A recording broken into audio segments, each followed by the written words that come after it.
Hello and welcome to another episode of UK Media Warrior, and today we're going to be reviewing and looking at Now You See Me 2.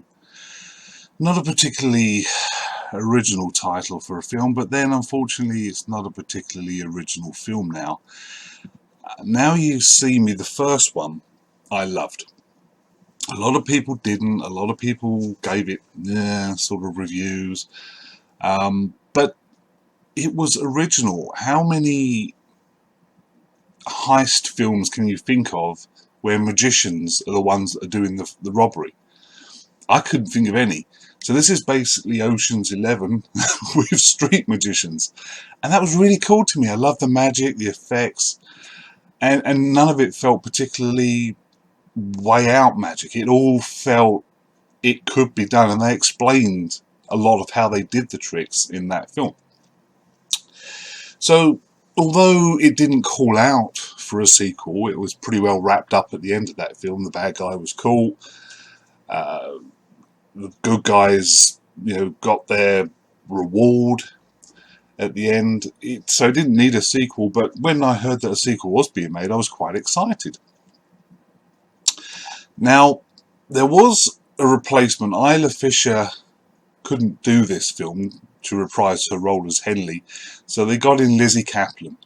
Now, a lot of critics have said that Caplan is actually the highlight of this new film, Now You See Me 2. For them, she's the highlight of this film. She brings a whole new energy, a whole new spark to the ensemble. Yes, she does. She certainly has a lot of energy to her. But for me personally, I felt the absence of Isla Fisher as Henley. I loved Henley in that first film. She was great. She made me smile. She worked well with the cast. She had that love-hate relationship going with Aaron Eisenberg, as she used to be his assistant before she went out on her own. So I felt that absence. And although Lizzy Caplan is good, and she is a good actress, to me at least, she isn't an Isla Fisher. She wasn't, and this is going to sound really shallow, and I apologise profusely for it, but it is what it is. And to me, I think Isla Fisher is a more beautiful woman than Lizzy Caplan. And all the way through it, she was just annoying me. Her shrieky voice, her mannerisms, her arrogance. It was just, there was just so much of that I was like, ugh. It was like fingernails on a chalkboard. And that didn't help. But also this film, as I say, they didn't need a sequel, but if they were going to do a sequel, then they should have done something totally separate and apart from the first film. All they've done with this is bring back everyone from the first film, other than Isla Fisher, obviously, as Henley, but all the bad guys are back. Michael Caine is back. Morgan Freeman is back. Everyone is back. So they've just extended the story of the first film for some reason and made it like a second part of one story. And it suffers for that, because you're watching this film and you think, I've seen this story. We dealt with Michael Caine in the first film. We dealt with Morgan Freeman in the first film. But here they are again, just reprising exactly the same roles, doing exactly the same thing in this second film. And they made the plot more convoluted, where it really didn't need to be. A lot of people have said in this one, the magic tricks are just too far out. They're just too Hollywood. They're just so obviously special effects that it ruins the film. It takes them out of the film. I can sort of see their argument, but to my mind at least, it's a film. And so they're going to use CGI and special effects to make these magic tricks all the better. But if you think about it, nowadays, with the street magicians we see on TV, and obviously in the street or wherever, we have a guy in the UK, I don't know if he's as big in America, called Dynamo. And this is a guy who can walk on water, supposedly, walk down the side of buildings, levitate, fly. He can put a mobile phone, a cell phone, into a solid glass bottle just by banging it through the side of it. He can fill up empty glass bottles with the liquid that was in them originally. he can pass through solid objects, all on TV. Now, I'm not saying that these aren't all illusions, you know, but nonetheless, if they can do this on a TV show and make it look convincing, then why wouldn't magicians on a film be able to do equally as outlandish tricks and make it look convincing? So I don't actually have an issue with the fact that the magic tricks in Now You See Me Too are even more outlandish. And they do explain a few of them. So, you know, that element of it, I didn't mind.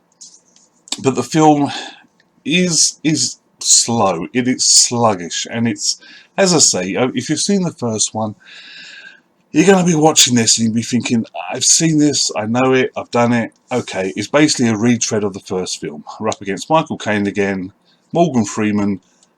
I mean, this is going to be a spoiler. So if you haven't seen Now You See Me Too, although it's been out for months now, but if you haven't seen it, Morgan Freeman turns out at the end to be a good guy. And that just feels like a forced twist. In the first film, he was portrayed as a baddie. Or not as bad as Michael Caine, perhaps, but nonetheless an adversary to the good guys, an adversary. In this, he starts out that way, and for 2/3 of the film, that's how he's portrayed. And then in the last quarter of the film, you find out that he's actually he was the partner to Dylan, Mark Ruffalo's character, the FBI agent's character. He was a partner to Dylan's father, who died. Remember, in the safe at the bottom of the river. That's why the first film was all about revenge on Michael Caine, so on and so forth.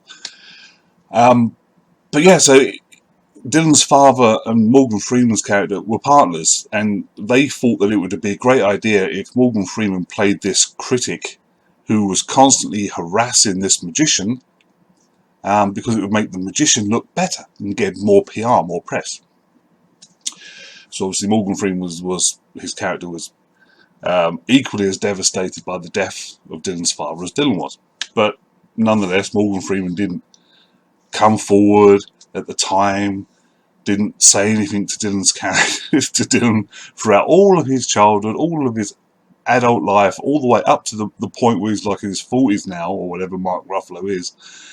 And he finally says, well, you know, I was your father's friend, and blah blah blah. And him and Mark Ruffalo have this sit down chat, and it's all revealed. It just feels so forced in there, so shoehorned in there for some reason. However, I have just found out that they're actually doing a Now You See Me 3. So I can only assume that they did this so that in the next film, Morgan Freeman can be a good guy and perhaps help the Four Horsemen out with their shows, with their heists, or whatever they get into in the third film. Also, Isla Fisher's back, reprising her role as Henley in the third film, from what I understand. So that'd be cool. Perhaps Lizzie Kaplan will disappear, which I'll have no problems with. Something I didn't know, but Isla Fisher almost died making the first Now You See Me. In one of the scenes, she's in a water tank filled with piranhas, and the trick is she's going to escape from it. And you see her banging on the glass, because in the script, that's what her character should have done. But in actual fact, she got the chain that she was wrapped in tied around herself, and she couldn't get out. And she was banging on the glass, really banging on the glass, trying to get everyone, the director and the stagehands, to help her out. And they just thought she was acting. But she managed to unwrap herself and get out. But I wonder if that was something to do with why she didn't come back for this second one. I mean, that would sort of put a damper on you wanting to reprise your role in that film. But wow, that's just coming back for the third one, so that's all good. Michael Caine has finally been put away at the end of the second one, Now You See Me Too, so hopefully he won't have to come back, although I love Michael Caine, we've seen enough of that. Daniel Radcliffe. Oh my god, what a train wreck. I mean, I love Daniel Radcliffe as Harry Potter. I've seen him in a couple of other things, and he's obviously a very talented actor. And this doesn't show it. This is a train wreck of a performance for him. He just comes over as one critic I read a review stated he just comes over as a really young Bond villain. He's all like cheesy and tongue-in-cheek and creepy and not, you know, creepy as in lurid and checking out Lizzie Kaplan's character a lot and all that sort of thing. And it just doesn't work. It just feels lame in this. It's not a good performance for him. It could simply be that was what the script called for. He did the best he could. I don't know, but it's not good. It's not good at all, I'm afraid. Mark Ruffalo's character as the FBI agent Dillon, once again, this film didn't do much for him. I mean, you start off the film where he's still an FBI character, an FBI agent, and he's faking trying to track down the Horseman. And this has been going on for about 6 months. And one of the people he works with, some guy, tells him, you know, I know you're faking this. I know that you're part of the Four Horsemen, but I just can't prove it. But when I do, I'm going to come for you. But Dillon's boss, new boss, is a woman, and they have a pretty good relationship. And she's given him rope to try and find the Horseman because she believes that's what he's trying to do. And at the end of the film, where the other horsemen have escaped, Dillon's left on this barge in the middle of the Thames, and his female boss finally catches up to him and says to him, you know, you can't escape. Just come with me, and you know, hand yourself in. And he turns to him, holds up a USB flash drive, and says, "Look, this is all the information on those guys, Michael Caine and Daniel Radcliffe's characters, and all the stuff they've been doing. This will put them away forever. You know, if you want it, just give me 10 minutes, and it's yours." And she agrees. So he throws her the flash drive, and she looks down. It looks up, and he's vanished. Whee! So she'll probably be coming back for the third one as well.